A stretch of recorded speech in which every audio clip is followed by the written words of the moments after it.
Alright, y'all. It's your boy Winston Wolf. I'm back. I just want to do a quick video. The Book of Boba Fett episode 5. They should call it the only good episode so far of this garbage Boba Fett show. That's a long title, but I would like that better than the Book of Boba Fett. The reason this episode is good and not a steaming pile like the rest of the episodes is because Boba Fett is not in it. His worthless sidekick is in it for the last 20 seconds, unfortunately. But even that isn't enough to bring this down. But this episode, it makes you realize how bad the Book of Boba Fett show actually is. This episode is all about the Mandalorian. Grogu isn't in it, but there's mention of him. And it's just everything you loved about the Mandalorian show with a little less action in it. But it just shows how that show works and how we're totally behind that show, the Mandalorian I'm talking about, and how the Book of Boba Fett is just an absolute mess. And I don't know if this was maybe one of the first episodes of the new Mandalorian season, because that's kind of what it feels like. To me, my theory is this episode of the Book of Boba Fett was not supposed to be just all Mandalorian centric. I think that they knew the path that this Book of Boba Fett show was going. I think they knew how mediocre it was. I think they knew that am I saying that right?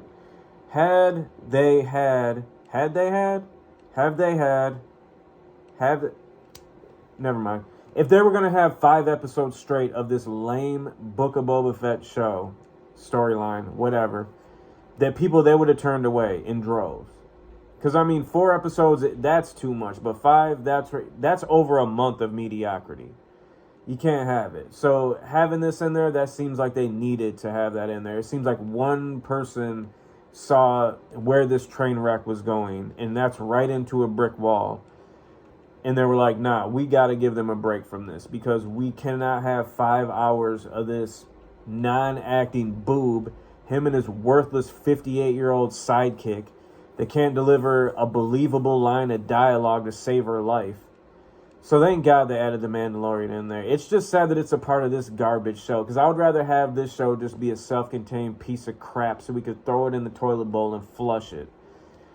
So now in the future, we're going to have to at least come back and revisit this show a little bit to have the complete story of the Mandalorian, which is sad.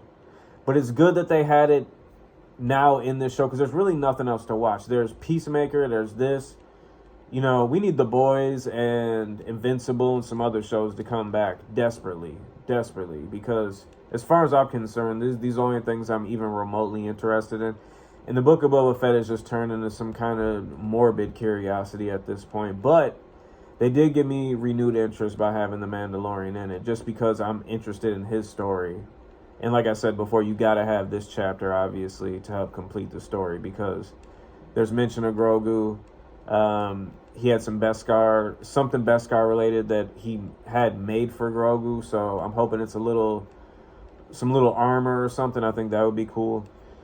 But yeah, this episode is it's good. It's, nothing super spectacular happens, but you have this relief of seeing the Mandalorian, hearing that music, just getting back to that good story instead of this just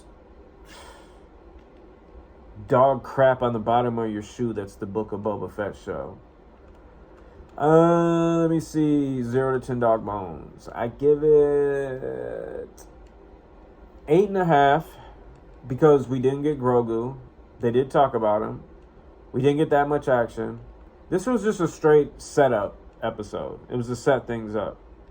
So hopefully the next episode, even though it's going to have Boba Fett and his lame sidekick in it, hopefully, I can give it above 8 dog bones. I know the 2 people that watch these videos are really hanging on every dog bone rating. So, but anyways, this is your boy Winston Wolf. I'm out.